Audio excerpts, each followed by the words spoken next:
Sana maraming Pilipino ang nagising kasi alam nyo kung bakit hanggat si Madriaga ay nagsasalita at may sinumpaang salaysay, hanggat si Sara hindi nagpapakita mga ngahulugang guilty. Ganun lang yun mga kababayan. Hayo na sila. May love shoutout kay Pasita Logto and kay Mama Jordan ng Japan, Virginia Domingo, Mariflor Bumagat, and Mamulite, and kay Maribel. Hello po sa iyo, ma'am, and kay Ma'am Richarins, ayan, and kay Jerla Rivera. Ayun, so ito na. Mga kababayan, yung una nating pag-uusapan ay patungkol dito, no, sa sinasabi nilang confidential fund ni Sara na inubos daw sa loob lang 11 days. Pero mga kababayan, according sa revelasyon, according sa revelasyon ni Ramil, hindi pala 11 days, kundi siya mismo, no, less than 24 hours, siya mismo ang nag-deliver. So, paano daw nangyaring 11 days? 24 hours, 18 hours nga lang daw, na-send na niya, naibigay na niya. Nako, eto na mga kababayan, di ba? Oo, Ma'am Lydia Ong, Ma'am Princess Sailor Moon, hello po. So ito po mga kababayan, paparinig natin sa inyo kasi mahirap kasi mga kababayan na syempre mag-ano ka dito, mag-vlog ka or mag-live ka tas wala kang witness, di ba? Oo, so ito mga kababayan, no, wala kang ebidensya na mahirap na. So ito po mga kababayan, pakinggan nyo po. Ito, lagyan natin ng volume. Ayan, lakasan natin. Ito na. 1, 2, ready, go! I read from several media reports that 125 million OBP confidential funds in 2022 were reportedly utilized in just 11 days. This is wrong. No, this is wrong. Because I personally disposed the money in less than 24 hours. Oh, di ba? I read from several media reports that 125 million OBP confidential funds in 2022 were reportedly utilized in just 11 days. This is wrong. Because I personally disposed the money in less than 24 hours. I read from Kita nyo? I totally dispose the money in less than 24 hours. So, ngayon mga kababayan, ang katanungan, paano kaya yan sagutin ni Sara? O ngayon, sasabihin ni Sara yan na hindi niya kilala si Ramil Madriaga. O ngayon, paano kung may maipakita si Ramil Madriaga dyan ng picture o resibo na na-receive ito ni ganito, ni ganyan? Anong palusot nitong mga panauhin? Nitong mga personalidad na pinangalanan ni Ramil, di ba? At saka mga kababayan, in fairness, si Ramil Madriaga habang umattend ito or dumalo ito sa tawag dito pag-witness or sa Congress, yung kanyang mga sinasabi, yung kanyang mga sinasabi ay tuloy-tuloy. Hindi siya katulad dun sa 18 Marines na una tinanong ilang maleta dinala kay PBBM, 5. Tapos sa sunod interview naging 3, di ba? Oo, maganda si Ramil Madriaga mga kababayan, na which is totoo talaga na siya, di ba? Walang nag-utos, walang script, siya talaga mismo mga kababayan, di ba? Ito pa ipapaano natin sa kanila, ipapanood natin. Wait. Saan ba 'yon? Yung pagdalo ni Ramil Madriaga, no, sa Billionaire News Channel. Para makita natin mga kababayan, no? Ito si Ramil Madriaga, BNC. Para maano natin kasi nakasummarize kasi mga kababayan sa BNC, itong pagdalo ni Ramil Madriaga dito sa Congress, no? Para mag-witness laban kay Sara. Ito, pakinggan natin. May ads lang mga kababayan. Ma'am Cathy Dior, hello po. Ramil Madriaga, the supposed bagman of Vice President Sara Duterte, testifies at the House hearing on Vice President Sara Duterte's impeachment complaint. Kumuha tayo ng detalye kay Isaiah Mirafuentes ng Abante. Isaiah, tapos na ba ang hearing?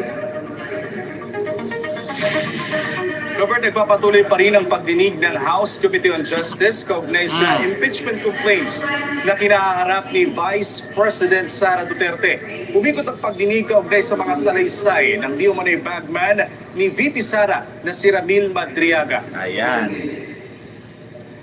Naging emosyonal si Ramil Madriaga habang binabasa ang kanyang affidavit kaugnay sa naging koneksyon niya kay Vice President Sara Duterte. Diba? Marinyang pinasisinungalingan ng mga sinabi ni VP Naging emosyonal siya dyan, mga kababayan, kasi alam nyo kung bakit. Sumuporta talaga siya kay Sara. Oo, actually, alam nyo yung pag ano niya dyan, pag witness niya dyan, sa totoo lang, ramdam ko na labag sa kalooban niya. Labag sa kalooban niya, ngunit mga kababayan, sa laki ng nagawa ni Ramil Madriaga na itulong kay Sara at kay Digong, mas pinahalagahan kasi ni Sara si Harry Roque. Isa lang naman ang hiling ni Madriaga kay Sara, tulungan mo ako, kausapin mo si Harry Roque na iurong ang kaso. 'Di ba? Hindi magawa, 'di ba? Ni Sara 'yun. Kaya 'yun, sabi nga ng abogado ni Madriaga na si Attorney Palad, nagtampo yung tao. Kahit sino naman mga kababayan, ikaw tanungin kita, gumawa ka ng ikakabuti ng tao, tinulungan mo yung tao, 'di ba? O gumawa ka ng gumawa ka ng kabutihan, tinulungan mo siya, ikanampanya mo siya, inikot mo yung buong Pilipinas, nagsakripisyo ka, gumastos ka, nagpagod ka, 'di ba? Tapos ending wala man lang tulong na mapapala sa iyo. Kaya sa totoo lang mga kababayan, grabe, nagpakamatay yung tatay ng isang Marine dahil di natanggap ang tatay ang pagsinungaling ni Marine. Ganun ba, Ma'am Ilocana Denmark? Ay, Diyos ko, no, sana mabalita din yan. Oo. Mahirap din kasi mga kababayan no, about sa ganyan kasi baka ma-fake news tayo. Kailangan may source tayo. So ngayon mga kababayan, yun nga ang sabi ni Ramil Madriaga, 'di ba? Sara, at pinatunayan niya na kilala niya at kilala siya ng bise. Kabilang sa laman ng affidavit ay ang naging pag-uusap nila ni former President Rodrigo Duterte na si Bongbong Marcos sa Sara Duterte ang tatakbo noong 2022. Ayan. At nagkasunduan raw na sa taong 2025 ay kusang bababa si PBBM sa kanyang pwesto para pumalit ang bise. Nagpakita rin siya ng mga larawan at videos na magpapatunay na makailang beses na ganun po ba, Ma'am Ilocana ng Denmark, pinsan mo? Sana maano yan sa news kasi sa totoo lang, no, para malaman niya no ng sambayan ng Pilipino, no? 'Di ba? So ibig sabihin, Ma'am, pinsan mo yung isa sa mga tatay ng Marines or yung Marines ang pinsan mo. So kumbaga parang tsuhin mo yung nagpakamatay, parang ganun ba? Naku, Diyos ko, 'di ba? Kita niyo mga kababayan, mahirap kasi yung ganun 'di ba? Mahirap yung ganun. Katulad dito kay Ramil Madriaga, kita nyo, binuhis niyo yung buhay niya, 'di ba? Para lang, 'di ba? Kita nyo, grabe talaga, pinagplanuhan talaga ang paggurgur. Oo, sa totoo lang, Ma'am Ashley Kate, plano talaga ni Digong yan. Kaya nga sabi ko sa inyo mga kababayan, noon, bago man ako pumasok dito sa politics blog or political commentation or commentator, sinabi ko nga sa inyo, noon pa man, bago mag-eleksyon 2022, 2023 na, nakaupo na si PBBM, ang sabi ni Digong sa Rockwell, 5 months lang yan. So, either bababa siya, kasi ang sabi, wag kayong mag-alala, 5 months lang yan, bababa yan. Yan ang sabi ni Digong. So, either kung hindi man siya bababa, ang unang plano, gawing House Speaker si Gloria, i-impeach si PBBM, tapos, kung hindi man madala sa pagiging impeachable sa House Speaker, mag-revolusyon. Ang tawag doon, yung mag-kudita daw. Oo, kakausapin yung sundalo, kausapin yung kapulisan para kalabanin si Marcos or magkudita. Ang ending mga kababayan, walang sumunod. Walang nangyari kasi nga palpak, no? Which is ngayon, ilang witness pa ba? Ilang testimonya pa ba ang gustong marinig ng sambayan ng Pilipino na ganyan kasama ang ugali ni Digong? Kaya nga, sa totoo lang mga kababayan, hindi po natin masisi na kung mismong si Pangulong Bongbong Marcos ay pumirma para arestuhin si Digong ng ICC. Kasi bakit? Ganyan po kasi kagahaman, no? Ganyan po sila kagahaman sa pwesto. Kaya hindi po natin masisi na si PBBM, imbes na maawa siya sa matanda, mas pinili ni PBBM na pirmahan ang warrant para matahimik ang ating bansa. Alam nyo kung bakit sa totoo lang mga kababayan, hindi po natin masisi ang Pangulo. Mas mabuti at maganda ang ginawa ng Pangulo na makulong si Digong at sang-ayunan niyang arestuhin ng Interpol si Digong. Bakit mga kababayan?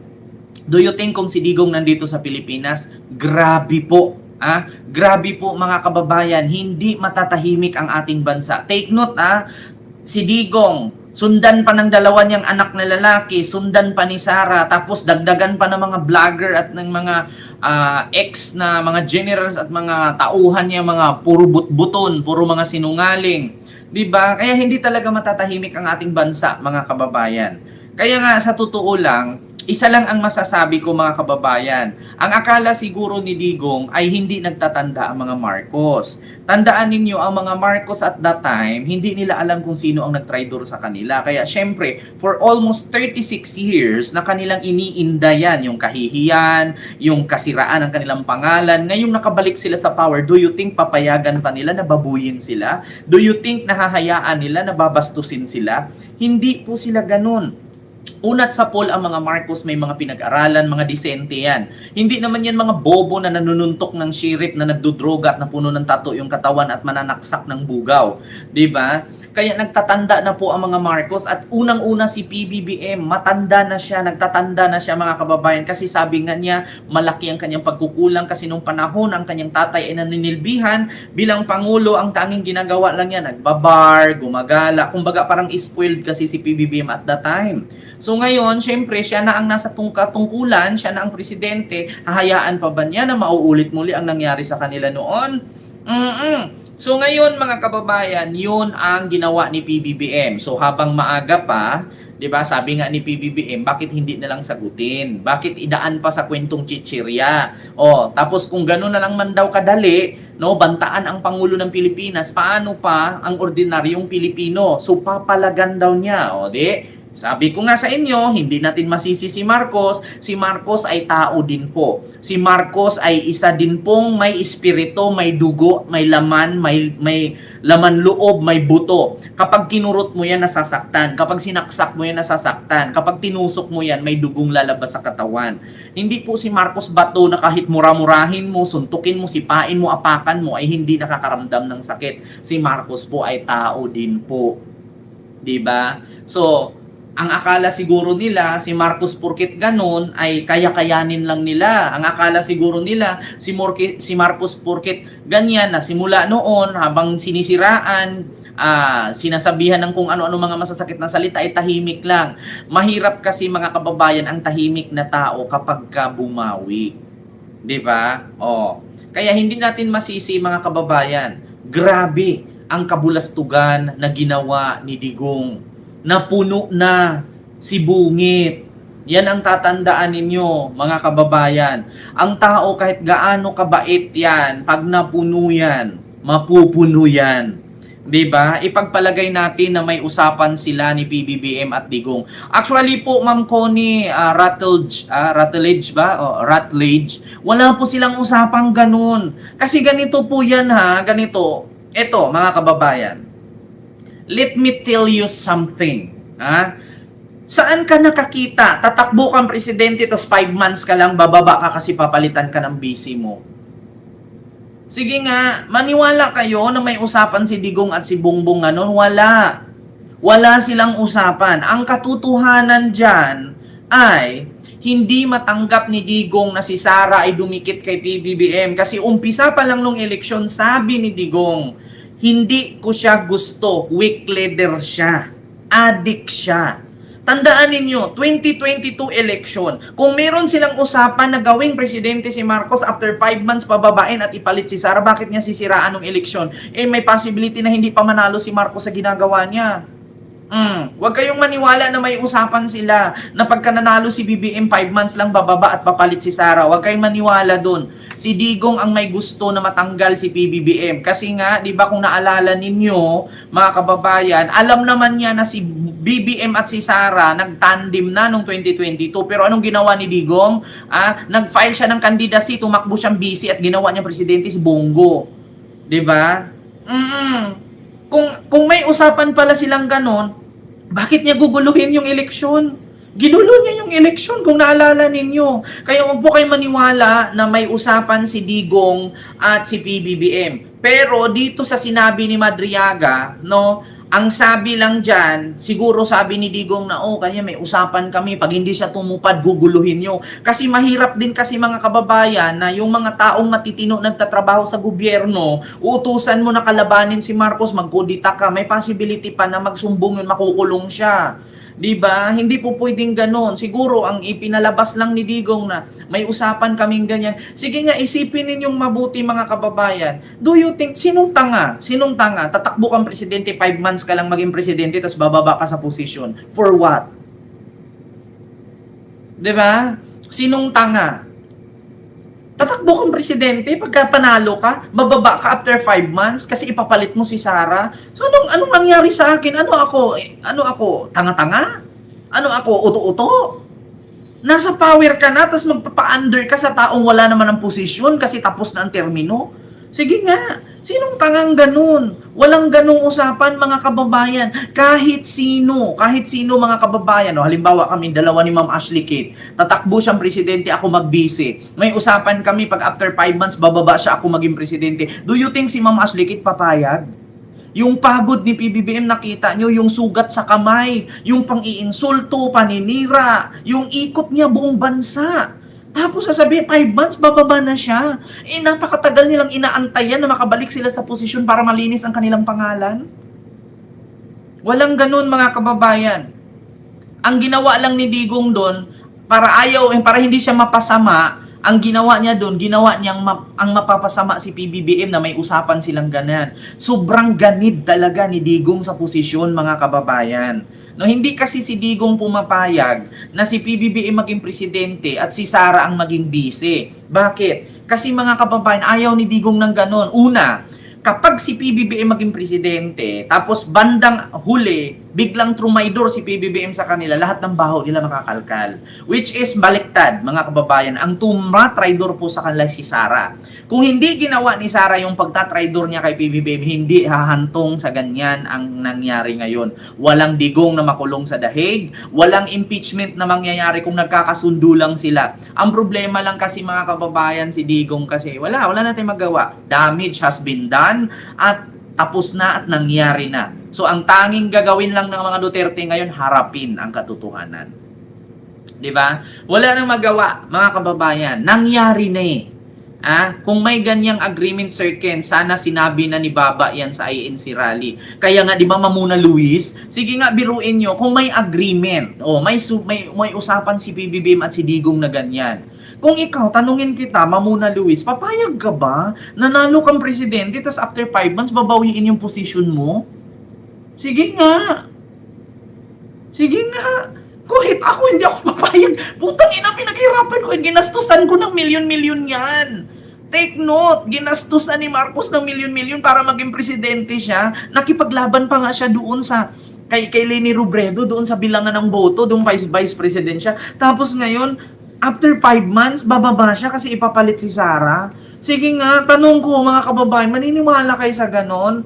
Hindi po. Actually mga kababayan, ang ipinarating lang ni Digong kay Ramil Madriaga na ganon ang gawin. Pero ang katotohanan, plano na talaga ni Digong yun. Biruin nyo kung hindi daw tutupad si PBBM, kung hindi ipa-assassinate, ipapabaril, ipapatay, or ilalasunin. Tapos yung miyembro ng gabinete ay ipapatumba. Ilang mga miyembro ng gabinete. Biruin mo, kung ikaw ang nasa posisyon, papayag kang ganon. Wala naman sigurong makipagsundo ang ganon na pag hindi ka bumababa, patayin kita, lasunin kita, ipa-assassinate kita. Diba? Oo. At saka si Digong ang unang nagpakalat niyang nag-cocaine. Tapos nung in-interview siya, sabi niya wala. Hindi daw ganun. Hindi daw ganyan. Wala daw ganun. Tapos ang sabi niya, nasa listahan daw ng PIDEA nung mayor pa siya. Tapos ngayon nung hinanap ng PIDEA, tinanong ng PIDEA kung nasa listahan ba si PBBM, sabi ng PIDEA wala. 'Di ba? Yan ang mahirap sa mga Duterte, mga kababayan, kasi bakit mahilig sila mag-manipulate. Mahilig silang ipapatumba sila Lacson, Soto at Hontiveros, 'di ba? Sabi ni Mamalot. Kaya nga sabi ko sa inyo mga kababayan, yan ang sakit. Kaya tignan nyo ngayon, lumabas ang katotohanan sa mga sinabi ni Madriaga. Biruin mo, just 11 days na ubos ang 125 million, hindi man pala, 18 hours lang. Oo. Biruin nyo, sa totoo lang mga kababayan, makapangyarihan talaga si Digong. Kasi bakit? Presidente siya eh. Kakababa niya lang sa posisyon, meron siyang radar. Sabi nga ni Percy Lapid, lugi si Marcos. Bakit? Si Marcos uupo pa lang. Si Digong paalis na may mga nababayaran na.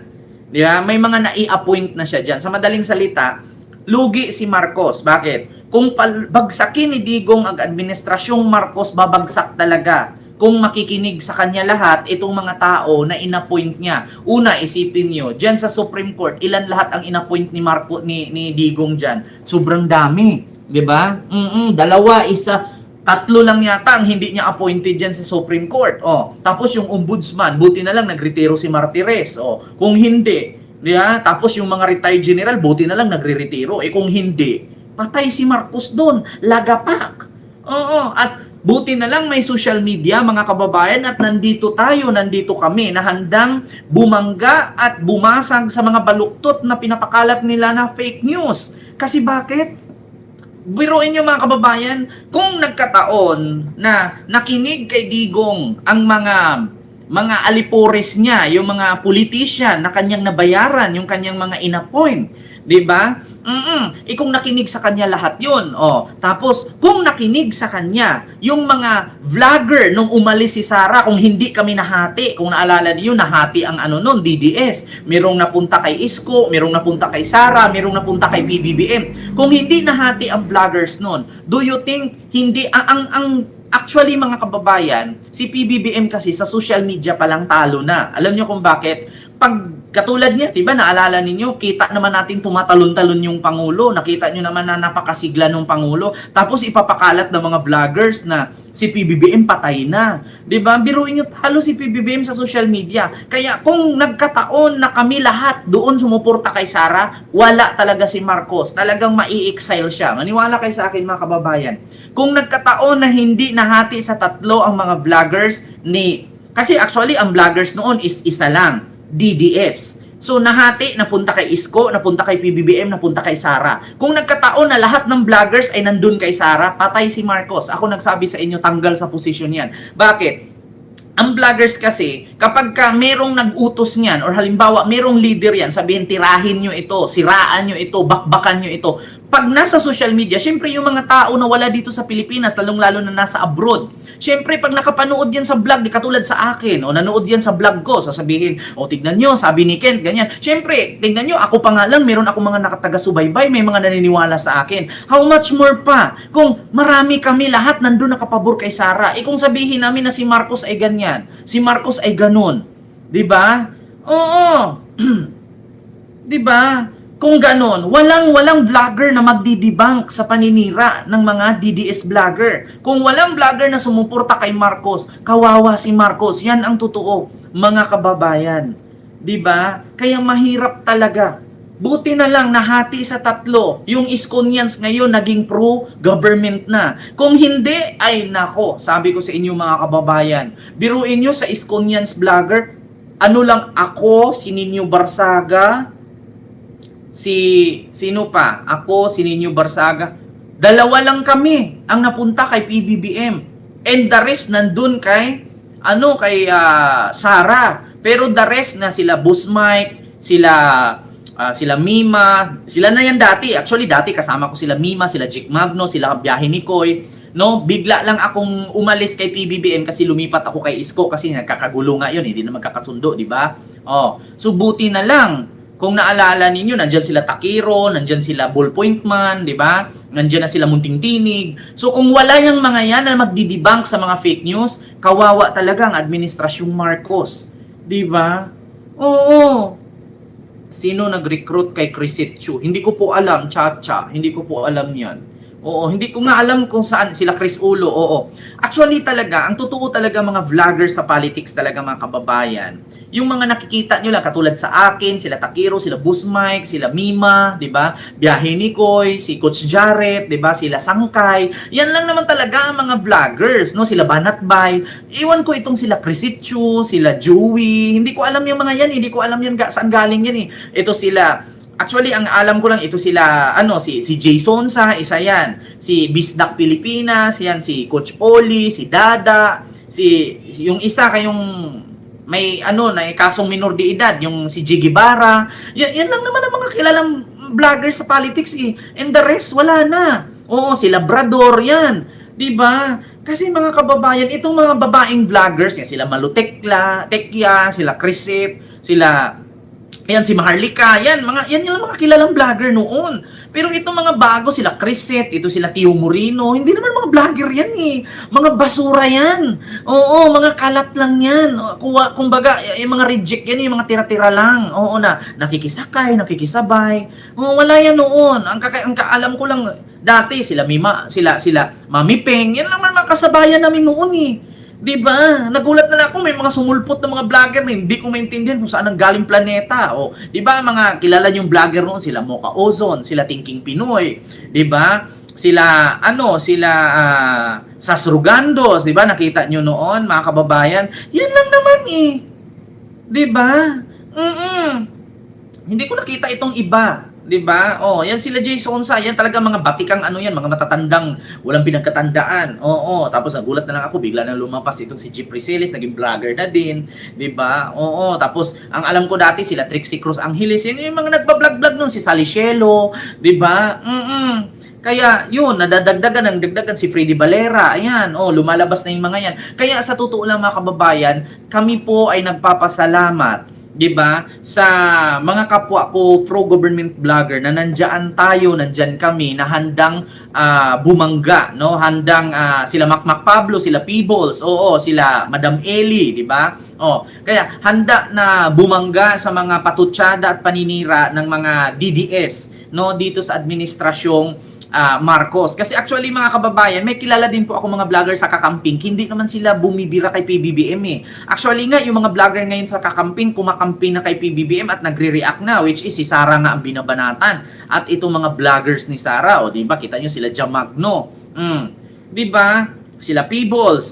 Kaya nga, di ba mga kababayan, sila Bli Granada, actually bago lang yung sila Bli Granada eh. Nung sa Kakamping, sikat siya noon at the time sa Kakamping. Pero sa ngayon lang video si Trunks.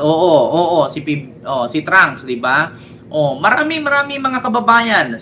Meron pa si Papa Trix, niya kung nakikita nyo. Si Badong Aratires, isa din 'yan. Ito sila yung mukhang butike, yung sino ba yung nakasuhan ata ni Attorney Conte, sino ba yun? At saka itong yung mataba na naninira doon sa Ilocos about dito sa project ni PBBM. Si Patrick Aquino, isa din yan. Si Attorney Enzo Recto, yan yung mga kakamping yan. Hindi naman yan mga balasubas eh. Nagre-reaction lang naman yan. Nagbibigay naman ng mga legal advice yan. Kakamping talaga si Lovely. Actually, ngayon lang naman siya, kumbaga, parang kay Lovely, ay kay PBBM eh.